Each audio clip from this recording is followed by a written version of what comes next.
Hi all, tech P S സിയുടെ പുതിയൊരു വീഡിയോയിലേക്ക് എല്ലാവർക്കും സ്വാഗതം. Kerala water authority lab assistant exam ഈ ആഴ്ച നടക്കാനിരിക്കുകയാണ്. എക്സാമിങ് എത്തിക്കഴിഞ്ഞു.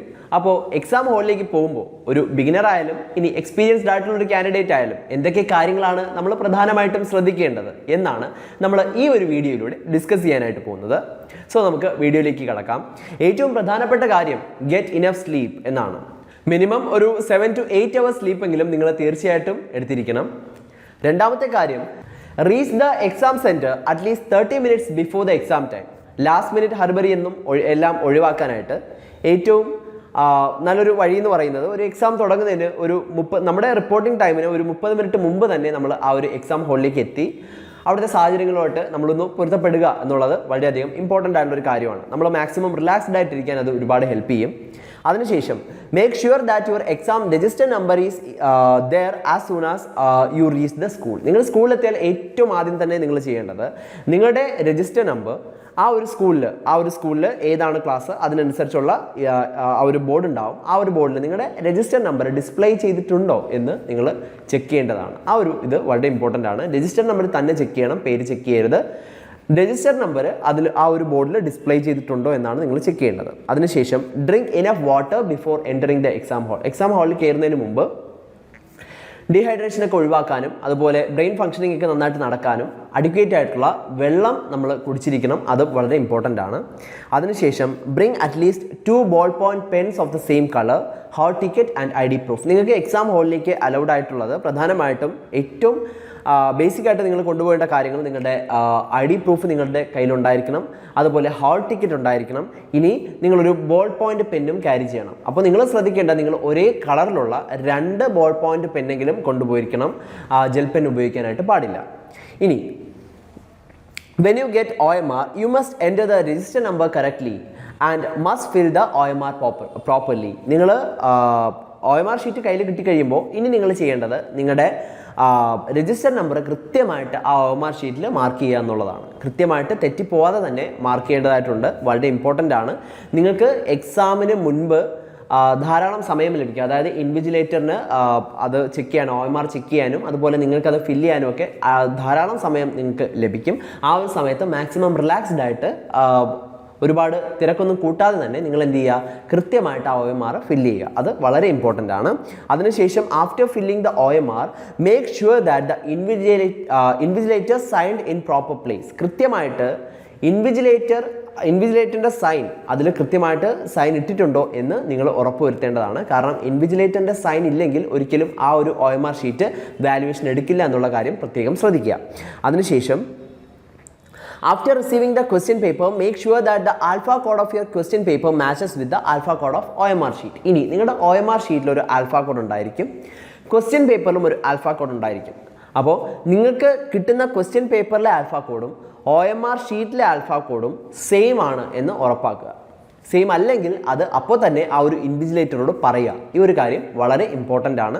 ആൽഫ കോഡ് സെയിം ആണോ രണ്ടിലും, നിങ്ങൾക്ക് കിട്ടിയിരിക്കുന്ന OMR ഷീറ്റിലും അതുപോലെ നിങ്ങൾക്ക് കിട്ടുന്ന ക്വസ്റ്റ്യൻ പേപ്പറിലും ആൽഫ കോഡ് സെയിം ആണോ എന്നുള്ള കാര്യം ചെക്ക് ചെയ്യുക. അടുത്ത ഒരു പോയിന്റ് എന്ന് പറയുന്നത്, നിങ്ങൾക്ക് എക്സാം സ്റ്റാർട്ട് ചെയ്ത് കഴിഞ്ഞാൽ ഷുവർ ഷോർട്ട് ക്വസ്റ്റ്യൻസ് മാത്രം നിങ്ങൾ ആൻസർ ചെയ്യുക. ന്യൂമറിക്കൽസ് എല്ലാം തൽക്കാലം ആദ്യത്തെ ആ ഒരു ടൈമിൽ നമുക്ക് എക്സ്ക്ലൂഡ് ചെയ്യാനായിട്ട് പറ്റും. അപ്പോൾ നിങ്ങൾ എക്സ്ക്ലൂഡ് ചെയ്യേണ്ടതായിട്ടുള്ളത് നിങ്ങൾക്ക് ന്യൂമറിക്കൽ ക്വസ്റ്റ്യൻസ് എക്സ്ക്ലൂഡ് ചെയ്യാം. അതുപോലെ ധാരാളം സമയമെടുത്ത് വായിക്കേണ്ടതായിട്ടുള്ള സ്റ്റേറ്റ്മെൻറ്റ് ക്വസ്റ്റ്യൻസ് നിങ്ങൾക്ക് എക്സ്ക്ലൂഡ് ചെയ്യാം. അതുപോലെ നിങ്ങൾക്ക് 50% ചിലപ്പോൾ ഷുവറുള്ള ക്വസ്റ്റ്യൻസ് ഉണ്ട്. അതായത് ഓപ്ഷൻ ഉണ്ട്, ഓപ്ഷനിൽ 50-50 ചോയ്സ് ആണ്. 2 എണ്ണത്തിൽ ഏതെങ്കിലും ഒരെണ്ണമാണെന്ന് നിങ്ങൾക്ക് കൃത്യമായിട്ട് അറിയാം. അങ്ങനെയുള്ള ക്വസ്റ്റ്യൻസ് നിങ്ങൾക്ക് ആലോചിച്ച് ഒരു കാൽക്കുലേറ്റഡ് ഗസ്സിലൂടെ മാത്രമേ അത് ആൻസർ ചെയ്യാനായിട്ട് സാധിക്കുള്ളൂ. അപ്പം അത് നിങ്ങൾ മാർക്ക് ചെയ്ത് വെച്ചേക്കുക.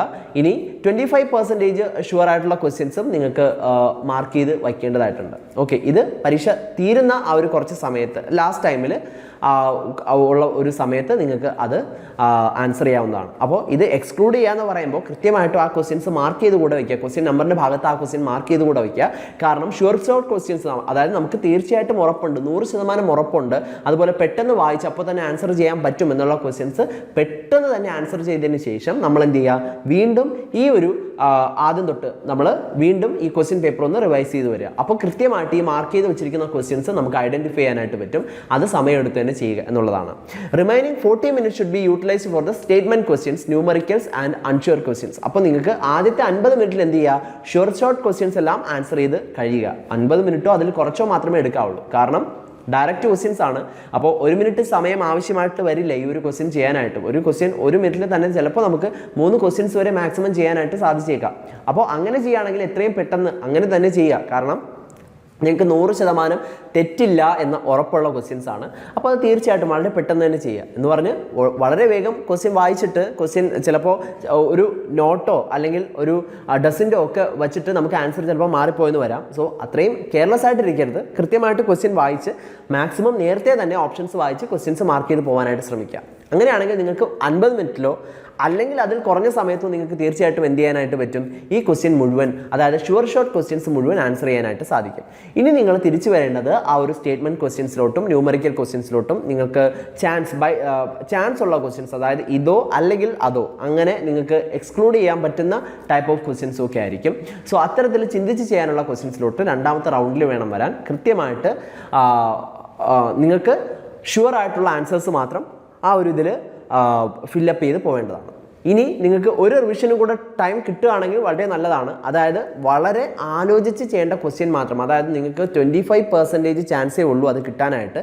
അങ്ങനെയാണെങ്കിൽ അങ്ങനെയുള്ള ക്വസ്റ്റ്യൻസ് മാത്രം എന്ത് ചെയ്യുക, ഇനി ഒരു റൗണ്ട് കൂടെ വന്ന് നിങ്ങൾ കംപ്ലീറ്റ് ചെയ്യേണ്ടതാണ്. അങ്ങനെ ഏറ്റവും എഫക്റ്റീവായിട്ട് ടൈം മാനേജ് ചെയ്തുകൊണ്ട് ഏറ്റവും നന്നായിട്ട് തന്നെ എക്സാം അറ്റൻഡ് ചെയ്യുക എന്നുള്ളത് വളരെ ഇമ്പോർട്ടൻ്റ് ആണ്. സോ ഈ ഒരു എക്സാമിന് പ്രിപ്പയർ ചെയ്യുന്ന എല്ലാവർക്കും ടെക് PSCയുടെ വിജയാശംസകൾ. എല്ലാവർക്കും എക്സാം ഈസി ആയിരിക്കട്ടെ. Thank you.